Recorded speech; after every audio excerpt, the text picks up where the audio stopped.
자, 오늘은 요한계시록 34번째 강의 시간입니다. 참으로 오늘도 아주 중대한 그런 예언의 말씀이 준비가 되어 있습니다. 자, 오늘 요한계시록 14장 세천사 기별과 성도의 인내, 이런 주제를 가지고 우리 요한계시록 14장을 파헤치면서 상고하도록 하겠습니다. 자, 여러분, 세천사의 기별, 성경에 분명히 나와 있는데 놀랍게도 우리와 똑같은 66권 성경을 읽고 보고 또 그 말씀을 듣는 일반 개신교인들은 거의 이 세천사의 기별 존재 자체를 모른다고 하는 심각한 문제가 있습니다. 자, 이 세 천사의 기별 중에 첫째 천사의 기별은 무엇일까요? 요한계시록 14장 6절에 보니까 또 보니 다른 천사가 공중에 날아가는데 땅에 거하는 자들 곧 여러 나라와 족속과 방언과 백성에게 전할 영원한 복음을 가졌더라. 자, 여러분, 복음이 무엇일까요? 복음. 말 그대로 기쁜 소식입니다.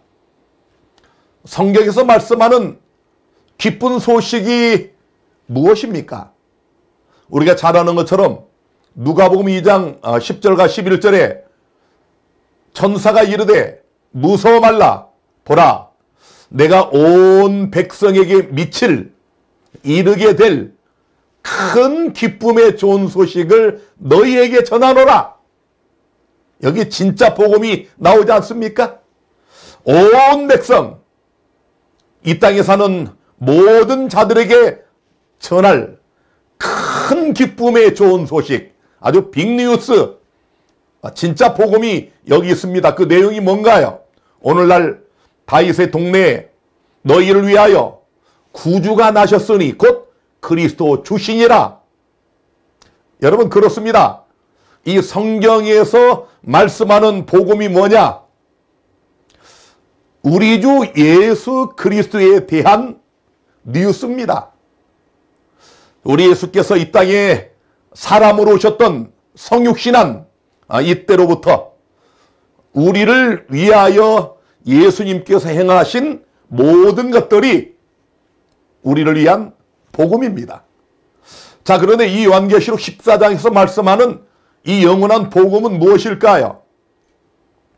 이 영원한 복음의 규모를 보니까 각 나라와 족속과 방언과 백성, 곧 전 세계적입니다. 그러므로 진짜 이 요한계시록의 세 천사의 기별을 위임받은 하나님의 마지막 교회는 전 세계적으로 이 복음을 전해야 되겠지요. 자, 여러 나라와 족속과 방언과 백성에게 전할 영원한 복음, 어떤 의미가 있지요?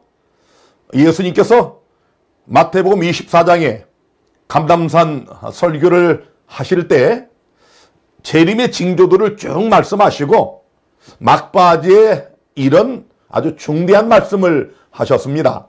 마태복음 24장 14절에 이 천국 복음이 모든 민족에게 증거되기 위하여 온 세상에 전파되리니 그제야 끝이 오리라. 자, 여러분, 언제 끝이 온다고요? 예수님의 제자들이 물었습니다. 주님의 임하심과 세상 끝에는 무슨 징조가 있사오리까? 우리 주님께서 거짓 선지자를 주의하라. 기근과 지진이 있을 것이다. 난리와 난리 소문, 민족이 민족을 치는 이런 전쟁의 소식이 있을 것이다. 또 거기에다 불법이 성할 것이다. 자, 이런 재림의 징조들을 쭉 말씀하시면서 이 천국 복음이 모든 민족에게 증거되기 위하여 온 세상에 전파되면 그제야 끝이 온다고 재림의 당사자가 되시는 예수님께서 친히 말씀을 하셨어요. 자, 이 제이콥 목사가 속해 있는 제칠안식일 예수 재림 교회, 이 교회는 지금 어느 정도 온 세상에 복음을 전했을까요? 바로 얼마 전에 끝난 제칠안식일 예수 재림 교회의 대총회 때 보고한 그 기록을 보니까요, 2022년 6월 초에 이 보고 기록을 보니까 유엔에 가입한 235개국 중에 제칠안식일 예수 재림교회가 212국가에 이 복음을 전했습니다. 놀랍지 않은가요? 235개국 중에 212개국. 제가 그냥 드리는 말씀이 아니고요, 이 땅에 존재하는 기독교, 일반 개신교에서 이렇게 전 세계적으로 가장 급속히, 가장 빨리 이 복음을 가장 많은 나라에 전한 교회가 제칠안식일 예수 재림 교회 말고 또 있는지를 여러분이 찾아보시기를 바랍니다. 단연 독보적입니다. 그리고 그 밑에 보니까 교인이 몇 명인가? 제칠안식일 예수 재림 교회는 현재 2200만 명에 육박합니다. 전 세계적으로 2200만 명의 성도를 가지고 있는 그런 엄청난 교단이 바로 제칠안식일 예수 재림 교회입니다. 이 천국 복음이 모든 민족에게 증거되기 위하여 온 세상에 전파되면 그제야 끝이 오리라. 여러분이 이 보고를 보면서 어떤 생각을 하십니까? 정말 우리 예수께서 이 땅에 오실 날이 임박했다는 사실을 우리는 분명히 알아야 됩니다. 자, 그 다음에 이제 계시록 14장 7절을 읽겠습니다. 그가 큰 음성으로 가로되 하나님을 두려워하며 그에게 영광을 돌리라. 이는 이유가 있어요. 그의 심판하실 시간이 이르렀음이니 하늘과 땅과 바다와 물들의 근원을 만드신 이를 경배하라 하더라. 자, 여러분, 큰 음성으로 온 세상이 듣도록 외쳐지는 이 첫째 천사의 기별, 하나님을 두려워하며 하나님께 영광을 돌리라는 겁니다. 이유가 뭐예요? 그의 심판하실 시간이 이르렀다. 자, 영원한 복음이 무엇인가? 그 내용을 이제 다시 한번 요약을 하면, 첫째로 하나님을 두려워하며 그에게 영광을 돌려라. 둘째, 하나님의 심판하실 시간이 이르렀다. 셋째, 창조주를 경배하라. 하늘과 땅과 바다와 물들의 근원을 만드신 창조주 하나님을 경배하라. 이것이 첫째 천사 기별의 요약입니다. 자, 여기서 심판하실 시간이 이르렀다는 말씀의 뜻이 무엇일까요? 우리가 성경을 읽다 보면 이 심판을 말할 때는 헬라어 원어로 보면은 크리시스라는 이 단어와 크리마라는 이 단어가 사용이 됩니다. 어떻게 다를까요? 크리시스는 심판하는 행위 자체를 가리킬 때 쓰는 용어입니다. 바로 지금 읽은 계시록 14장의 이 심판, 또 16장 7절에 18장 10절에 19장 2절에 사용된 단어가 크리시스. 자, 크리마. 이 크리마는 심판 행위의 결과, 즉 평결, 심판의 선고를 의미하고 있습니다. 계시록 17장 1절, 20장 4절 등을 참조하시면 아실 수가 있습니다. 자, 심판할 시간이 이르렀다. 자, 이건 어떤 뜻일까요? 이 헬라어로는 부정과거인데요. 이 부정과거라고 하는 얘기는 과거의 어떤 그 시점으로부터 해가지고 발생된 어떤 행동이 이미 시작이 됐다. 다시 말하면 과거로부터 시작이 되어서 진행 중에 있다. 이런 뜻을 심판하실 시간이 이르렀음이니 이 단어가 내포하고 있습니다. 기별을 들은 자들이 받은 경고는 형벌의 시간이 이르기 전에 영광을 돌리라는 것이 아니고 이미 그 심판의 시간이 와 있기 때문에 이르렀기 때문에 영광을 돌리라는 겁니다. 이미 그 심판이 과거에 시작이 돼가지고 지금 진행 중에 있다. 그런 뜻을 가지고 있습니다. 자, 어떤 심판이 우리에게 이르렀을까요?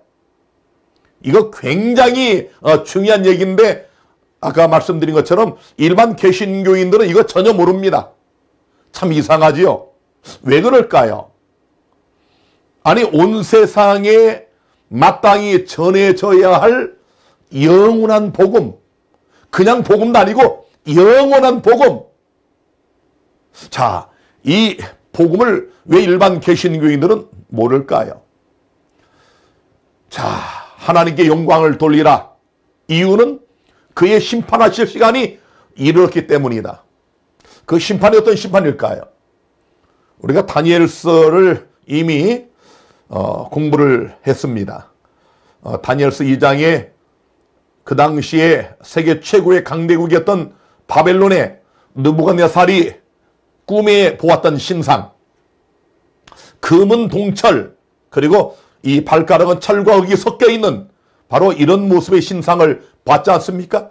그 다음에 뜨인 돌이 날라와서 이 신상을 쳐서 이 신상이 완전히 여름 타작마당의 겨처럼 사라져버리고 큰 산을 이루게 되는 예수 그리스도의 재림까지 모습을 다니엘서 2장이 보여줬지 않습니까? 그런데 이 다니엘서 2장의 반복인 이 7장에 가보니까 사자와 곰과 표범과 괴물과 열뿔을 가진 이런 짐승의 모습으로 금은 동철의 다니엘서 2장의 나라들을 묘사를 했는데요. 여기는 작은 뿔이 등장을 하지요. 이 다니엘서 7장의 이 작은 뿔, 그리고 이 작은 뿔이 등장할 때마다 심판이라는 단어가 나옵니다.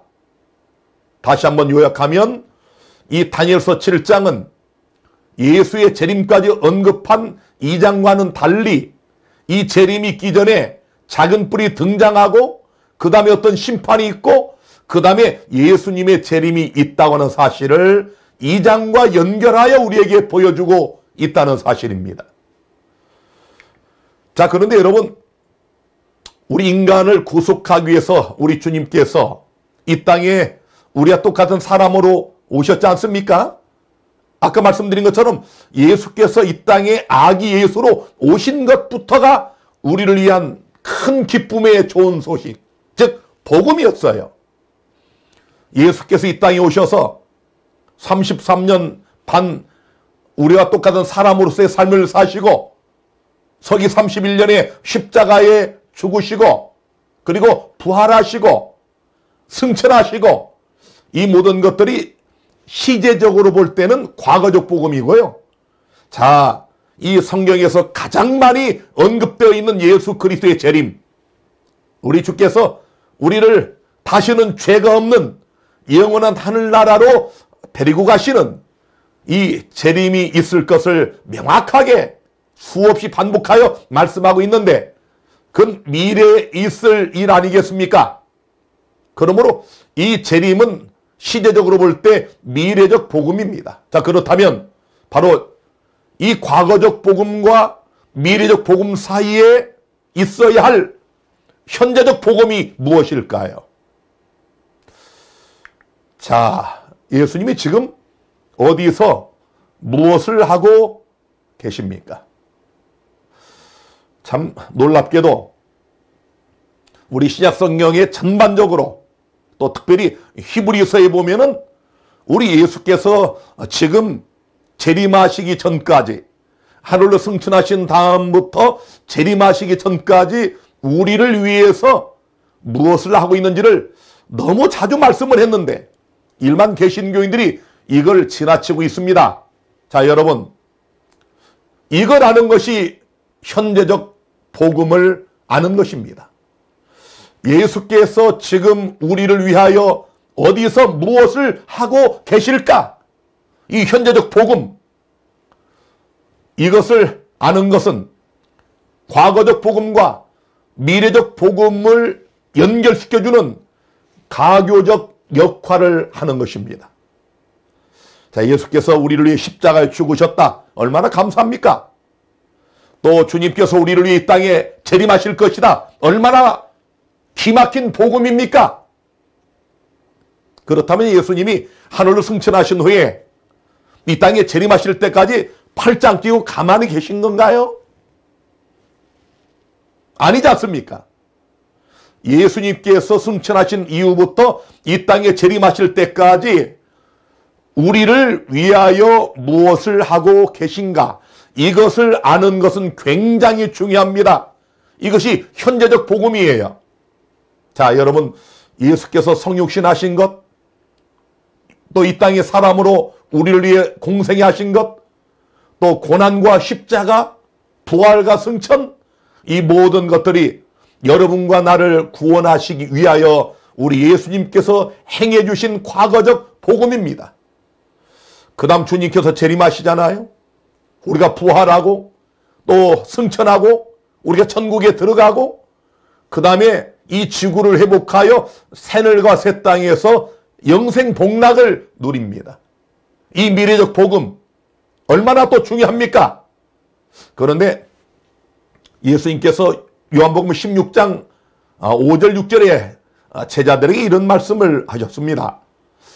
지금 내가 나를 보내신 이에게로 가는데 너희 중에서 나더러 어디로 가느냐 묻는 자가 없고 도리어 내가 이 말을 함으로 너희 마음에 근심이 가득하였도다. 우리 주님은 지금 이제 이 땅에서 우리를 위한 모든 인간으로서의 삶을 다 마치면서 하늘로 가시기 전에 정말 제자들이 이걸 묻기를 원하셨어요. 자, 우리 히브리 4장 14절에 보니까 그러므로 우리에게 큰 대제사장이 있으니 승천하신 자 곧 하나님 아들 예수시라.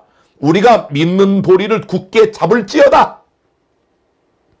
자, 우리 예수께서 하늘로 승천하신 후에 무엇이 되셨습니까?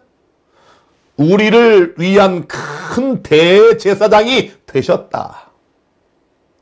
여러분, 제사장은 성소에서 일을 합니다.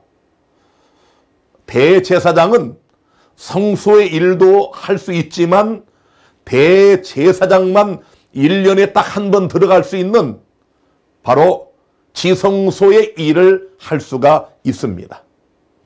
그래서 예수님은 승천하셔서 우리를 위한 제사장, 우리를 위한 대제사장의 직무를 이행하시기 위하여 큰 대제사장이 되셨다고 성경은 분명히 말씀하고 있지요. 히브리 6장 19절 20절에 우리가 이 소망이 있는 것은 영혼의 닷 같아서 튼튼하고 견고하여 휘장 안에 들어가나니 그리로 앞서가신, 자, 우리 예수님이 이 휘장 안으로 앞서가셨어요. 예수께서 멜기세덱의 반차를 쫓아 영원히 대제사장이 되어 우리를 위하여 들어가셨느니라. 가로대 갈릴 사람들아, 어찌하여 서서 하늘을 쳐다보느냐? 하늘로 올리우신 이 예수는 너희가 가심을 본 그대로 오시리라고 하는 이 천사들의 이 말을 마지막으로 예수님은 구름 속으로 사라져 버리셨어요. 제자들이 보는 가운데 하늘로 승천하셨습니다. 그 다음에 예수님은 어디로 가셨습니까? 지금 이 히브리 6장이 말씀해 보니까 휘장 안으로, 하늘 성소로 대제사장이 되어 우리를 위하여 들어가셨다고 분명히 말씀하고 있지 않습니까? 바로 이것이 현재적 복음이에요. 하늘로 승천하신 예수님이 여러분과 나를 위해서 이 대제사장의 사역을 하고 계시다. 이게 현재적 복음입니다. 현재적 복음이 없는 과거적 복음, 미래적 복음은 온전하지 못한 복음입니다. 우리를 위해서 주님이 죽으셨고 우리를 위해서 이 땅에 재림하실 주님은 바로 현재 지금 우리를 위하여 대제사장의 직무를 이행하고 있다. 엄청난 사실 아닙니까? 그래서 히브리 9장 24절에 그리스도께서는 참것의 그림자인 손으로 만든 성소에 들어가지 아니하시고 오직 참하늘에 들어가사 이제 우리를 위하여 하나님 앞에 나타나시고. 자, 여기 분명히 예수님이 참하늘, 모형과 그림자인 지상성막이 예시해준 진짜 실체 하늘 성소에 들어갔다고 분명히 말씀하고 있지 않습니까? 자, 그렇다면 대제사장 예수님께서 언제 하늘 지성소에 들어가셨을까요? 우리가 이 예수께서 승천하실 때의 이 사복음서의 기록과 또 사도행전과 바울 서신들을 또 히브리서를 잘 연계시켜 보면은 또 계시록을 보면은 우리 예수님께서 승천하신 후에 하늘 성소에 들어가셨어요. 자, 그렇다면 우리를 위한 대제사장으로 반드시 모형과 그림자를 통해서 리허설을 한 하늘 지성소에서의 그 직무는 언제부터 시작을 하셨을까요? 여기 다니엘서 7장 9절에 내가 보았는데 왕자가 놓이고 옛적부터 항상 계시니가 좌정하셨는데 그 옷은 희기가 눈 같고 그 머리털은 깨끗한 양의 털 같고 그 보좌는 불꽃이요 그 바퀴는 돋는 불이며. 자, 여기 지금 하늘 하나님의 보좌가 나타나고 있지요. 선지자 다니엘의 계시 중에 불꽃 같은 보좌, 마치 불 붙는 불처럼 보여지는 하나님의 영광스럽고 정말 인간의 필설로 묘사할 수 없는 이런 하나님의 보좌가 나타났습니다. 하나님이 그 보좌에 앉아 계시고 그 다음 7장 10절에 불이 강처럼 흘러 그 앞에서 나오며 그에게 수종하는 자는 천천히요 그 앞에 쉬한 자는 만만이며 심판을 베푸는 데 책들이 펴놓였더라. 자, 여기 지금 이제 굉장히 중요한 단어가 나왔습니다. 자, 여러분, 이건 어린아이가 읽어도 이 심판은 하늘에서 있는 심판이 맞지요. 하나님이 보좌에 앉으시고 그 다음에 책들이 펴놓였습니다. 아, 왜 그럴까요? 뭔가 책을 조사하는 거 아니겠습니까? 분명하지요? 자, 아까 우리가 요한계시록 14장 6절과 7절을 읽으면서 하나님 앞에 영광을 돌려라. 이는 그의 심판하실 시간이 이르렀다. 과거 어느 시점에서부터 시작된 그 심판이 지금 우리에게 와 있다. 그러므로 하나님께 영광을 돌리고 창조주를 경배하라고 했지 않습니까? 그런데 여기 하나님께서 보좌에 앉으시고 책들을 펴놓고 심판을 하셔요. 분명히 책들이라고 하는 복수 단어가 나왔습니다. 한 권이 아닙니다. 시편 69편 27, 28절에 저희 죄악의 죄악을 더 정하사 주의 의에 들어오지 못하게 하소서 저희를 생명책에서 도말하사 의인과 함께 기록되게 마소서. 어떻습니까, 여러분? 이걸 보니까 책들 중에 하나의 책이 생명책이 있어요. 그런데 이 생명책은 구원받을 의인들의 이름만 기록이 되어 있습니다. 그래서 이 시편 기자는 이 악인들을 생명책에서 그들의 이름을 도말해 달라는 것입니다. 아, 이 생명책에는 이름이 기록될 수도 있지만 도말될 수도 있다. 우리 계시록 3장에 보니까 그 이름이 흐려질 수도 있어요. 자, 오늘 이 강의를 듣는 여러분의 이름은 하늘 생명책에 분명히 기록되어 있습니까? 예수를 믿고 침례를 받아 하나님의 자녀가 된 사람의 이름은 하늘 호적 생명책에 그 이름이 분명히 기록되어 있습니다. 그런데 이 이름이 지워지거나 흐려질 수 있다고 하는 것. 자, 그 다음에 여기 빌보 4장 3절에 바울은 이렇게 말합니다. 복음에 나와 함께 힘쓰던 저 부녀들을 돕고 또한 글레멘드와 그 위에 나의 동역자들을 도우라. 그 이름들이 생명책에 있느니라.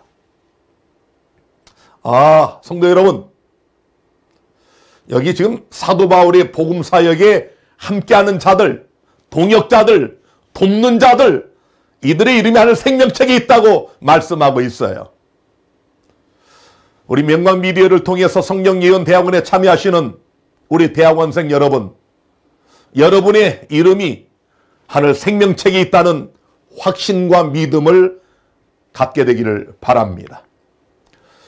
계시록 20장 12절에 보니까 또 내가 보니 죽은 자들이 물은 대수하고 그 보호자 앞에 섰는데 책들이 펴있고, 분명히 책들이 있죠. 또 다른 책이 펴졌으니 곧 생명책이라. 죽은 자들이 자기 행위를 따라 책들에 기록된 대로 심판을 받으니. 자, 여러분, 여기서 아주 중대한 한 가지 사실을 우리가 건질 수 있어요. 어떤 일일까요?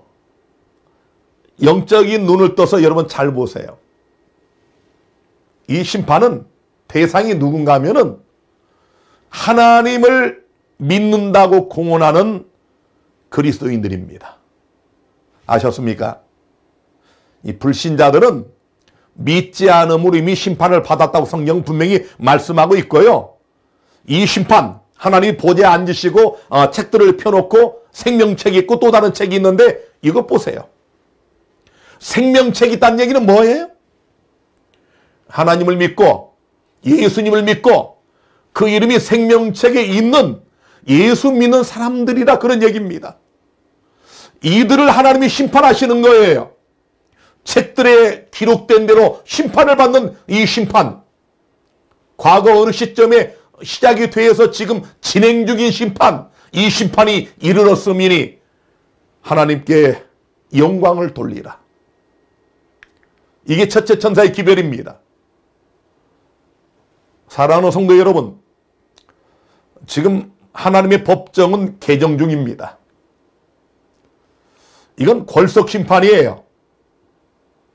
이 심판은 이미 진행이 되고 있고 생명책에 그 이름이 농명된 생명책에 그 이름이 있는 모든 그리스도인들이 이 심판의 대상입니다. 생명책 말고 다른 책들, 죄의 책이 있고 기념책이 있어요. 여러분과 제가 선한 일을 한 것, 하나님께 헌신한 것, 어려운 이웃들을 도와준 것, 선을 베푼 것, 지극히 작은 자에게 나의 것을 나눠준 것, 이 모든 것들이 기념책에 정확하게 기록이 됩니다. 죄의 책에는 여러분과 제가 이 언행으로 지은 죄뿐만 아니라 생각과 동기로 우리의 눈빛으로 지은 죄까지 다 낱낱이 기록되어 있습니다. 자, 이 책들을 펴놓고 지금 이 심판이 진행 중에 있습니다. 자, 언제부터 이 심판이 시작이 됐을까요? 다니엘서 7장 13절에 내가 또 밤중 이상 중에 보았는데 인자 같은 이가 예수 그리스도께서 하늘 구름을 타고 와서 옛적부터 항상 계신 자에게 나와 그 앞에 인도되매. 자, 하늘로 승천하신 예수님이 우리를 위한 대제사장으로 승천하신 때부터 우리를 위해 제사장의 직분으로 일을 하셨고, 그 다음에 여기 지금 하나님의 보좌 앞에 구름을 타고 나가시는 놀라운 장면입니다. 자, 말라기 3장 1절에 보니까 만군의 여호와가 이르노라. 보라, 내가 내 사자를 보내리니 그가 내 앞에서 길을 예비할 것이요 또 너희의 구하는 바 주가 호련히 그 전에 임하리니 곧 너희의 사모하는 바 언약의 사자가 임할 것이라. 여기 말라기 3장에는 사장에 있는 여호와의 그 두려운 그 재림에 있을 그 사건 이전에 언약의 사자이신 예수 그리스도께서 하나님의 하늘 지성소, 하나님의 그 전에 여기 보면 호련히 임하시는 놀라운 장면이 여기 언급되어 있지 않습니까? 이제 어떤 분들이 그런 얘기를 합니다. 아니, 하나님 백성들이 무슨 심판을 받아? 예수 믿으면 심판이 없어. 예수님의 십자가로 모든 게 다 이루었기 때문에 끝났어. 십자가만 믿으면 우리는 구원받는 거야. 이렇게 주장하는 교회가 얼마나 많습니까? 물론 십자가, 우리 기독교의 가장 중요한 핵심입니다. 예수님의 십자가, 우리를 위해 죽으신 그리스도의 십자가의 죽음, 가장 중요한 포인트가 분명합니다. 자, 그러니 여러분, 만약에 십자가로 모든 게 끝났다? 아니, 여러분, 예수님께서 십자가로 모든 게 다 끝났다 하면 무엇 때문에, 왜 하늘로 승천하시자마자 우리를 위한 대제사장이 됐을까요? 제사장과 대제사장은 죄 때문에 있는 직분입니다. 죄인 때문에 존재하는 직분입니다.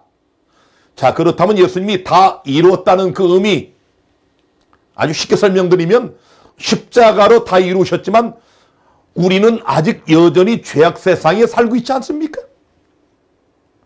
예수께서 재림하시고 아담 이후로 죽었던 모든 하나님을 섬겼던 의인들이 부활하고 우리가 살아있는 자들이 호련히 변화돼서 다시는 죄악이 영원히 없는 하나님의 나라에 들어가야 이 구속은 완성이 됩니다. 그때까지는 예수께서 하실 일이 분명히 있어요. 그것이 우리를 위한 대제사장의 직분입니다. 승천하신 예수님이 대제사장이 되신 이유와 이 하늘 지성소에 들어간 목적이 무엇일까요? 자, 우리가 잘 아는 것처럼 히브리 8장 5절에는 저희가 섬기는 것은, 이 모세가 지은 이 땅의 성막, 이 모든 것들은 하늘에 있는 것들의 모형과 그림자라. 원형과 실체는 하늘에 있다, 그런 얘기 아니겠습니까? 희미한 그림자로 보여주신 거예요. 자, 이 지상의 성막 제도 중에 봄절기라는 것이 있습니다. 1월 16일 유월절, 1월 15일 무교절, 1월 14일입니다. 앞에 제가 잘못 썼어요. 지난번도 그랬는데 제가 또 이거 교정을 안 했군요. 1월 14일 유월절 제가 수정합니다. 그 다음에 1월 15일 무교절, 1월 16일 초실절. 자, 그리고 이 무교절이 끝난 그때로부터 50일 후에 3월 6일이 오순절입니다. 자, 그 다음에 이제 가을절기가 있는데요. 이 가을절기는 7월 1일이 나팔절, 7월 10일이 대속제일, 7월 15일이 초막절. 자, 이 초막절은 7월 22일에 끝납니다. 자, 이게 가을절기입니다. 자, 이제 이 봄절기와 가을절기의 성취를 살펴보겠습니다. 자, 1월 14일 유월절부터 무교절, 초실절, 오순절, 이 네 가지의 이 봄절기는 어떻게 성취가 됐는가? 자, 그 다음에 이제 가을절기를 보면은 7월 1일 나팔절, 7월 10일 대속제일, 7월 15일부터 22일까지가 장막절, 혹은 우리가 수장절, 그렇게 초막절 그렇게 부르지요. 1월 14일 유월절은 예수님의 십자가로 성취가 됐습니다. 무교절은 예수께서 무덤에 장사됨으로 성취가 됐고요. 자, 초실절, 첫 열매를 흔드는 이 절기는 1월 16일 14일에 돌아가시고 사흘 만에 부활하신 예수님의 부활로 성취가 됐습니다. 그리고 3월 6일 바로 이 오순절은 예수께서 하늘로 승천하신 후 자, 50일째 되는 그때에 사도행전 1장에 보니까 하나님께서 성령의 기름을 부어주시는 그런 놀라운 오순절 성령 운동으로 성취가 됐습니다. 이것이 예수님의 초림과 관계된 봄절기의 성취적인 면입니다. 자, 그렇다면 이 가을절기, 예수님의 재림과 연계된 이 가을절기도 분명히 성취가 되어야 합니까?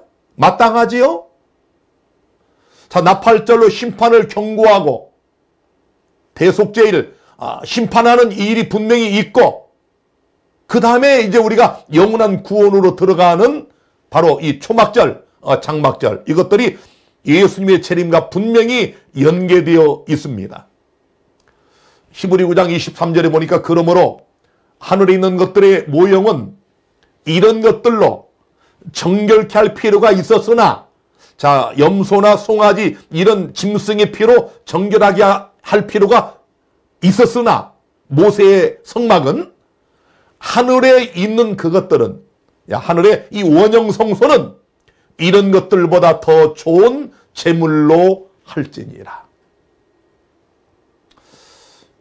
자, 조금 연결이 됩니까?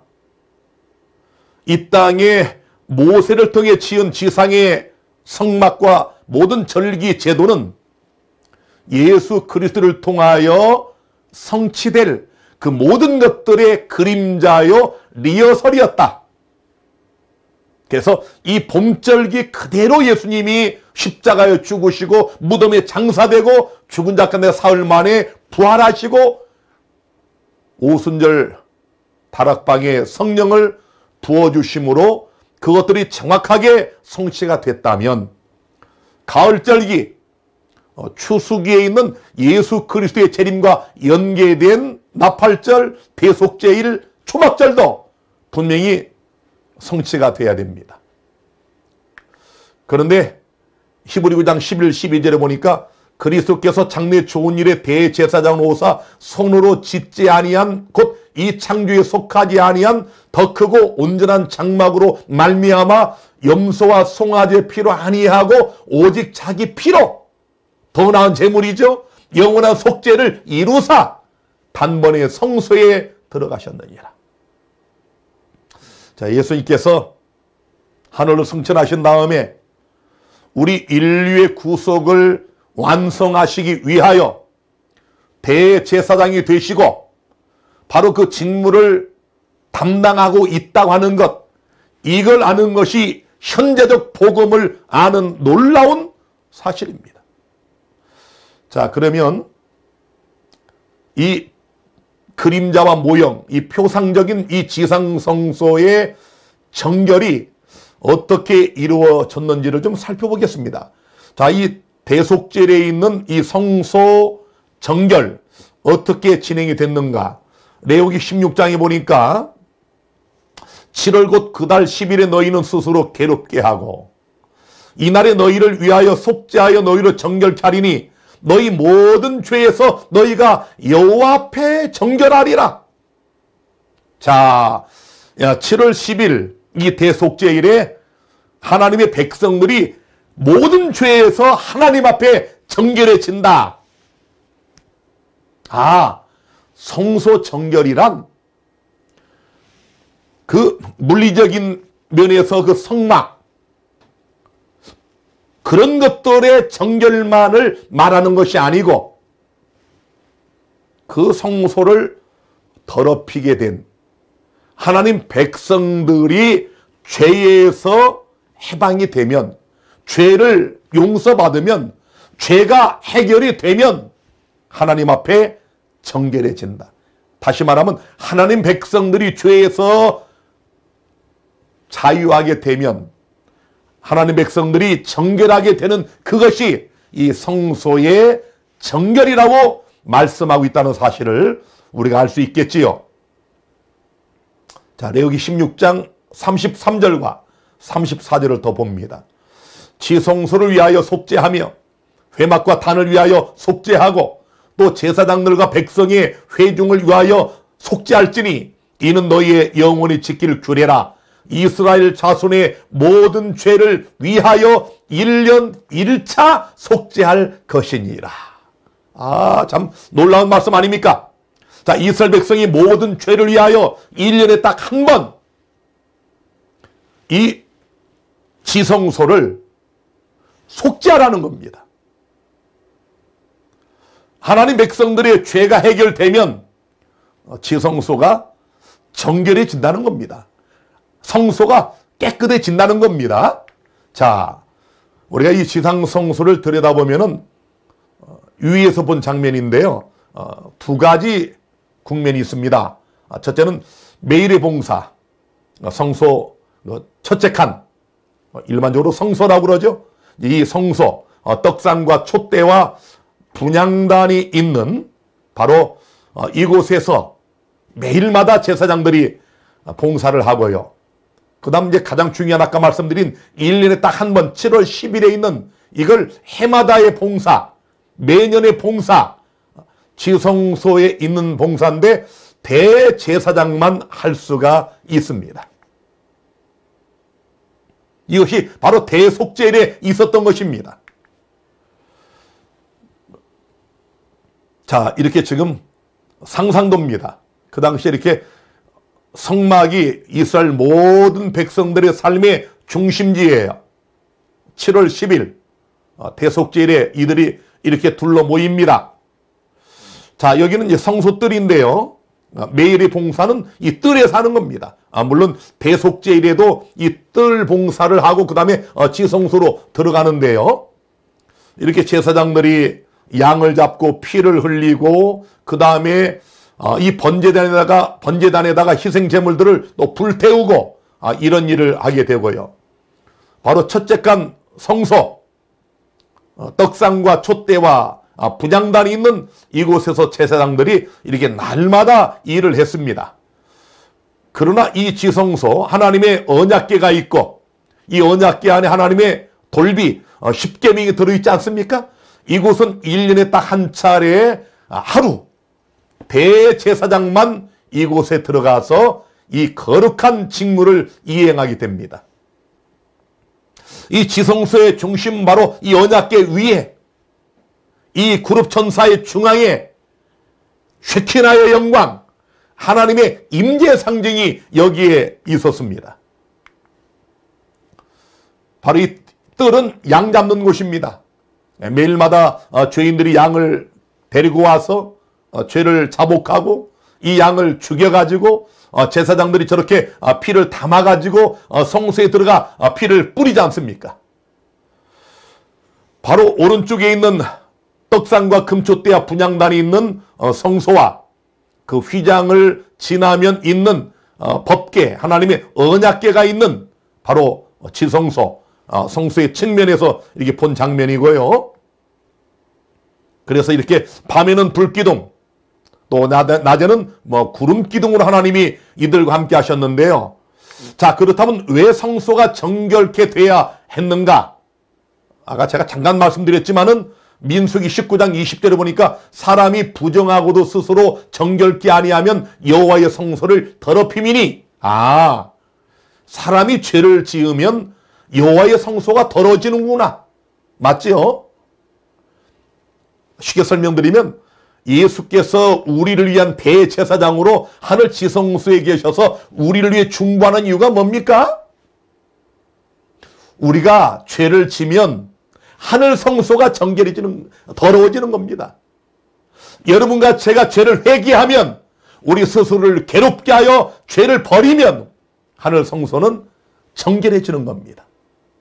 레위기 15장 31절에도 너희는 이와 같이 이스라엘 자손으로 그 부정에서 떠나게 하여 그들로 그 가운데 있는 내 장막을 더럽히고 그 부정한 중에서 죽음을 면케할지니라.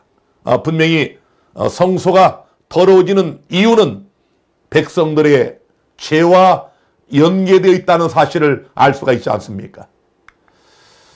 다시 한번 이 성소가 더러워진 이유, 백성들의 부정과 범죄 때문에 성소는 더러워진다.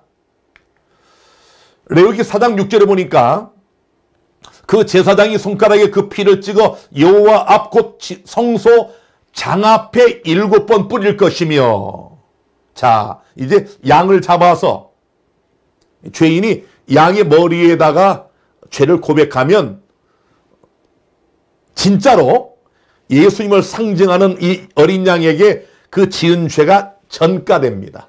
옮겨집니다. 무지한 양이 내 죄를 받아 대신 죽어요.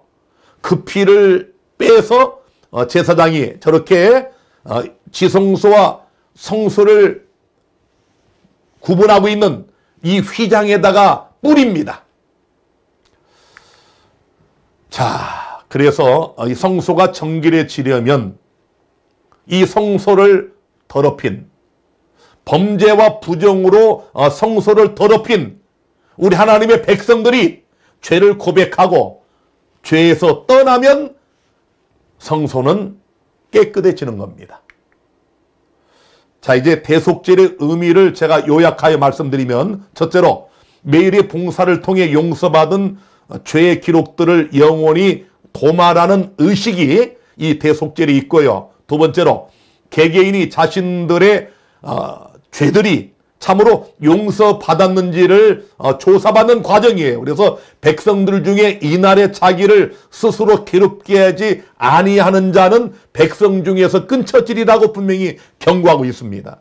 세 번째로 스스로 죄를 인정하지 않는 사람들은 백성 중에서 끊어지는 심판을 받습니다. 그래서 7월 10일 예수님의 재림과 연결되어 있는 이 대속죄일은 죄를 도말하고 그 다음에 개인들의 죄를 조사하고 그 다음에 심판하는 이런 의미들이 담겨져 있다는 사실을 우리가 확인할 수 있겠습니다.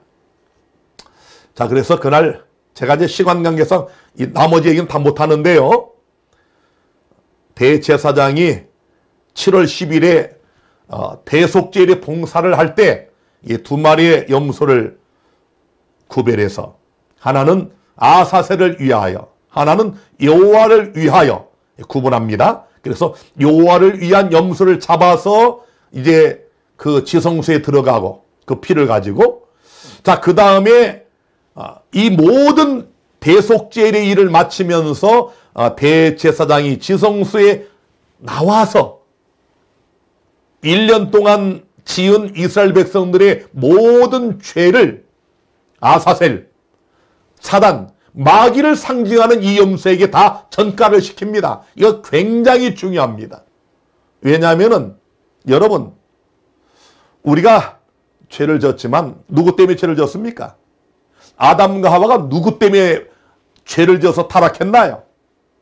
이 죄의 원흉, 죄를 가지고 온 사단에게 우리 하나님께서 궁극적인 책임을 묻는 과정이 이 대속죄일에 다 나타나 있습니다.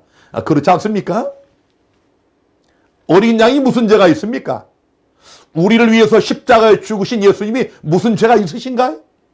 그러므로 이 죄의 궁극적 책임은 아사스를 위한 마귀에게 다 전가돼서 준비된 사람이 이 염소를 끌고 광야에 나가서 이 염소가 무인지경에 죽게 내버려 둡니다. 이것이 사단이 요한계시록 20장의 무저갱에서 1000년 동안 결박되어 갇혀있는 그런 모습으로 나타나 있지 않습니까?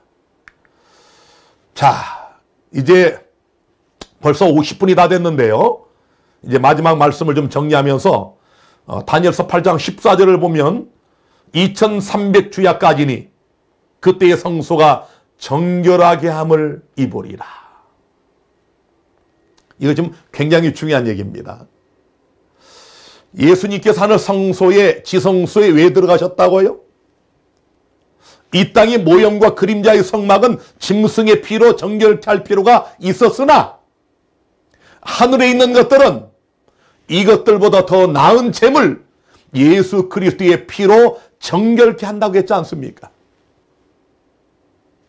하늘 성소 정결, 여기 다니엘서 8장 14절에 2300주야까지니 그때의 하늘 성소가 정결하게 함을 입는다고 분명히 예언하고 있지 않습니까? 2300주야는 성경 예언서가 우리에게 보여주고 있는 하나님의 가장 긴 예언적 시간표입니다. 2300주야까지니 이게 끝나면 그때서 하늘 성소를 정결하게 하는 예수 그리스도의 대제사장의 직무가 시작될 것이다. 그런 말씀입니다. 우리 하늘을 승천하신 예수님께서 이 하늘 성소에서 어떤 일을 하셨습니까? 우리 예수님께서 하늘을 승천하신 다음에 2300주야가 끝나는 1844년까지 예수님은 하늘 성소 첫째 칸에서 봉사하셨어요. 여기 계시록 1장 13절에 서기 96년경에 반모섬에 끌려간 사도 요한이 계시 가운데 보니까 촛대 사이에 인자 같은 이가 발에 끌리는 옷을 입고 가슴에 금띠를 띠고, 여기 분명히 여러분 우리를 위한 대제사장의 그런 옷을 입으시고 예수님께서 7 촛대 사이 성소 아닙니까? 성소. 이 성소에 거니시는 모습이 분명히 서기 96년경에 사도 요한에게 보였습니다. 자, 그리고 이제 2300주야까지니 2300주야가 끝나는 1844년에 아까 우리 보신 것처럼 하나님의 보좌가 있고 여호와 하나님 보좌에 앉으시고 책들이 펴 있고 인자 같은 이 예수 그리스도께서 우리를 위한 대제사장으로 바로 그 하나님의 책들이 펴져 있고 심판을 베푸는 하늘 지성소로 들어가시는 그 모습이 나타나 있지 않습니까? 바로 하늘 성소 둘째 칸 지성소에서의 봉사를 그때 시작을 하신 겁니다. 계시록 11장 19절에 이에 하늘에 있는 하나님의 성전이 열리니, 분명합니까? 원형이 열립니다. 성전 안에 하나님의 언약궤가 보이며, 자, 이 모형과 그림자인 지성소에 있는 언약궤가 하늘 성전에 있지 않습니까? 히브리 6장 19, 20절 아까 읽은 말씀 다시 한번 읽겠습니다. 휘장 안에 들어가나니 그리로 앞서가신 예수께서 멜기세덱의 반차를 조차 영원히 대제사장이 되어 우리를 위하여 들어가셨느니라.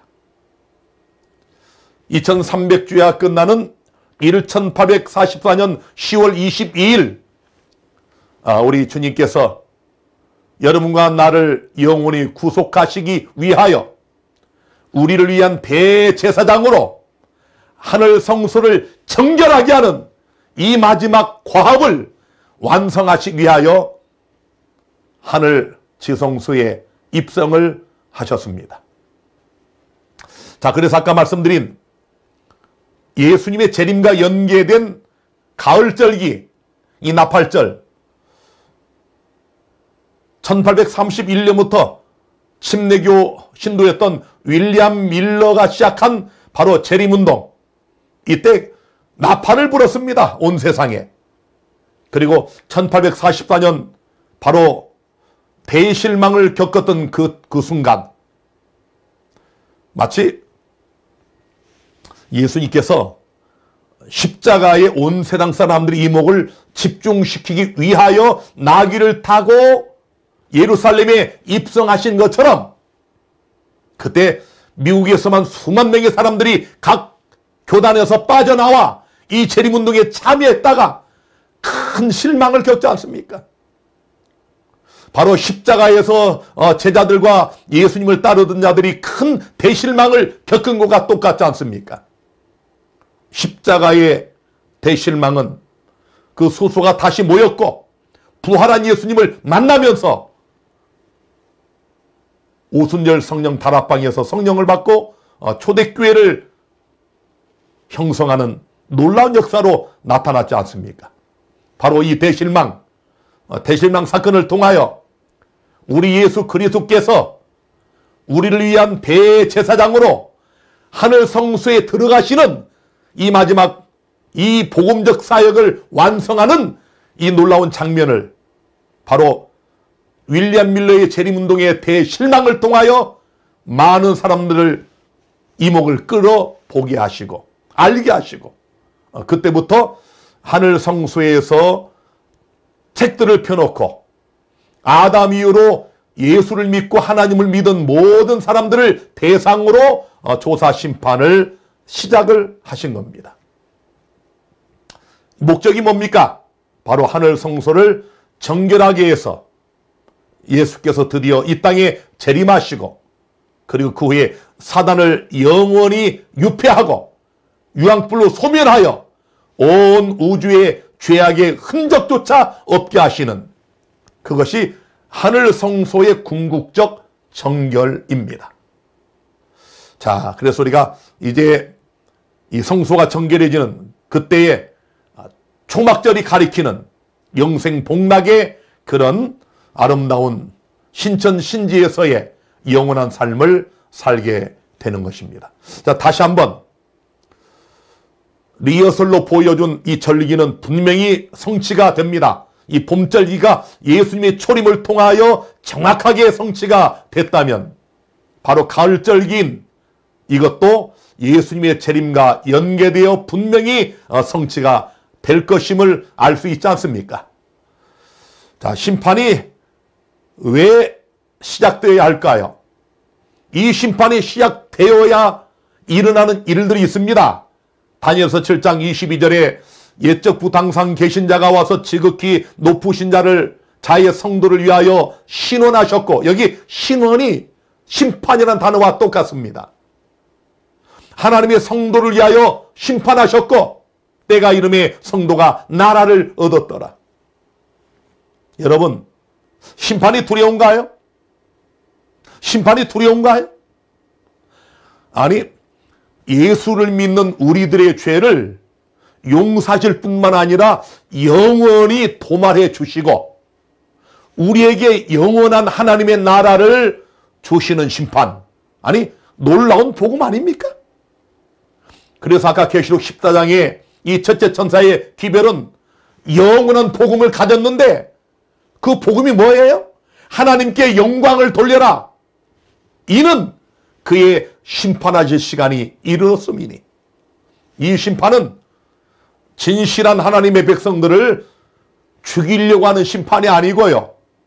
진짜 하나님의 백성들을 그렇지 않은 자들과 구분하여 알곡으로 영원한 하늘 곳간에 드리는 하나님의 영원한 나라를 얻게 하는 그런 심판. 그래서 이것을 영원한 복음이라고 말씀을 한 것입니다. 또 다니엘서 7장 26절에 보니까 그러나 심판이 시작된 즉 그는 이 작은 뿔은 마귀는 권세를 빼앗기고 끝까지 멸망할 것이요. 여러분, 이 심판이 있어야 사단이 영원히 무저갱에 유폐되고 영원히 유황불로 소멸되어 사라집니다. 그러므로 복음입니까? 복음 아닙니까? 또 7장 27절에 나라와 권세와 온천하 열국의 위세가 지극히 높으신 자의 성민에게 붙임받으리니 그의 나라는 영원한 나라이라. 모든 권세 있는 자가 다 그를 섬겨 복종하리라 하여. 얼마나 놀라운 장면입니까? 이 심판이 끝나야 영원하고 영원하고 영원한 하나님의 나라가 하나님 백성들에게 주어지게 될 것입니다. 그러므로 이 심판은 복음입니까? 얼마나 기쁜 소식입니까? 마귀를 영원히 멸절시키고 죄의 흔적조차 다 사라지게 만들고 하나님 백성들에게 영원한 하나님의 나라를 주시는 이것이 얼마나 큰 기쁨의 좋은 소식, 영원한 복음이 아니겠습니까? 자, 이제 또 중대한 질문이 하나 있습니다. 아니, 목사님, 하나님 백성들이 정말 심판받습니까? 아니, 예수님 안에 있으면 정죄가 없다고 했는데요. 예수님 안에 있으면 정죄가 없습니다. 그런데 여러분 아십니까? 이 하나님의 교회는 명확하게 두 부류가 있습니다. 마태복음 22장 10절부터 보면은 혼인잔 자리에 손이 가득한지라 임금이 손을 보러 들어올세 거기서 예복을 입지 않은 한 사람을 보고 가로되 친구여 어찌하여 예복을 입지 않고 여기 들어왔느냐 하니 저가 유구무원이언을 임금이 사환들에게 말하되 그 수족을 결박하여 바깥 어둠에 내어 던지라 거기서 슬피 울며 이를 갈미 있으리라 하니라. 청함을 받은 자는 많되 택함을 입은 자는 적으니라. 어떻습니까?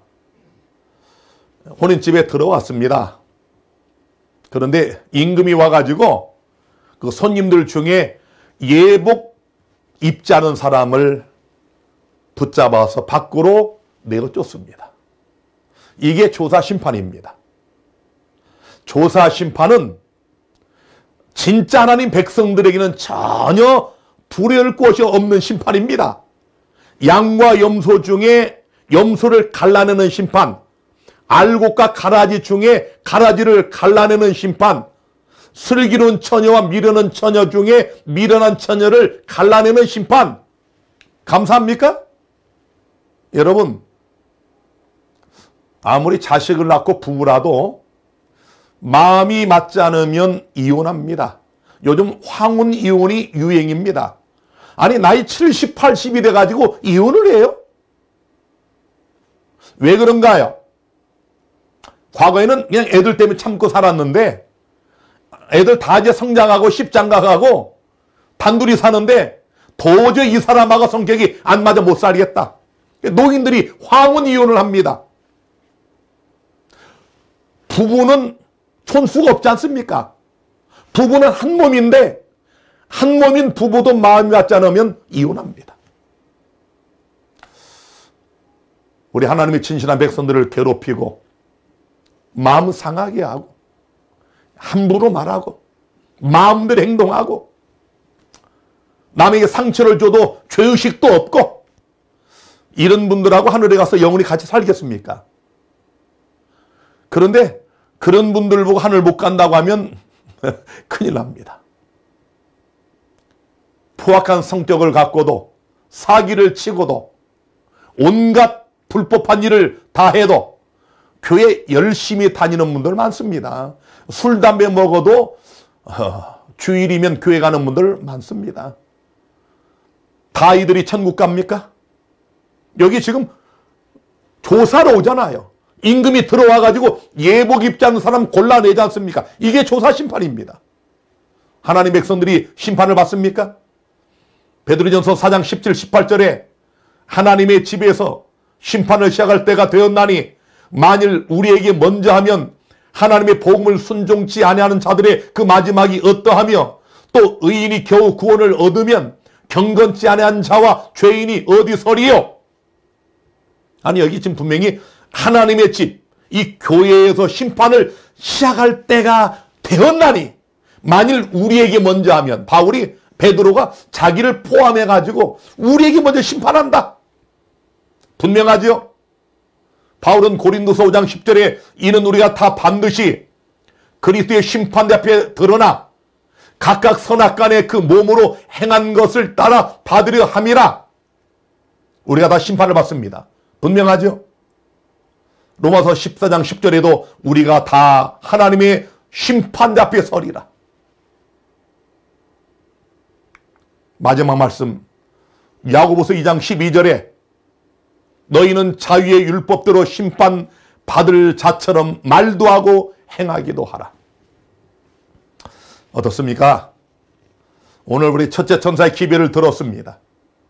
하나님을 두려워하며 하나님께 영광을 돌려라.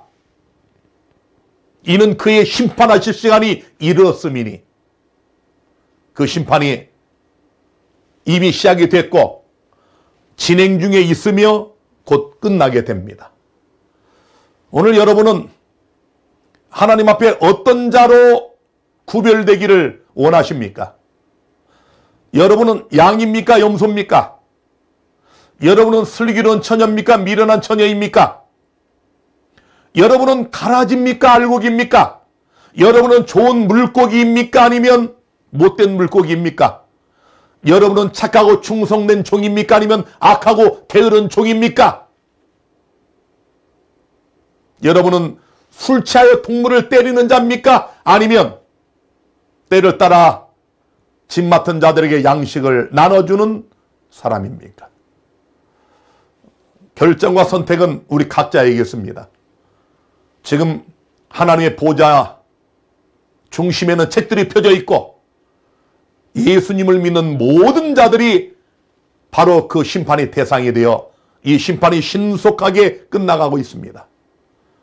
아무쪼록 오늘 34번째 이 강의를 들으신 여러분과 저는 이 심판이 부디 복음이 되기를 바라고 이 심판이 끝나는 날 영원하고 영원하고 영원한 하나님의 그 나라를 상속받게 되기를 간절히 바라면서 오늘 강의 여기서 마치겠습니다. 여러분 감사합니다.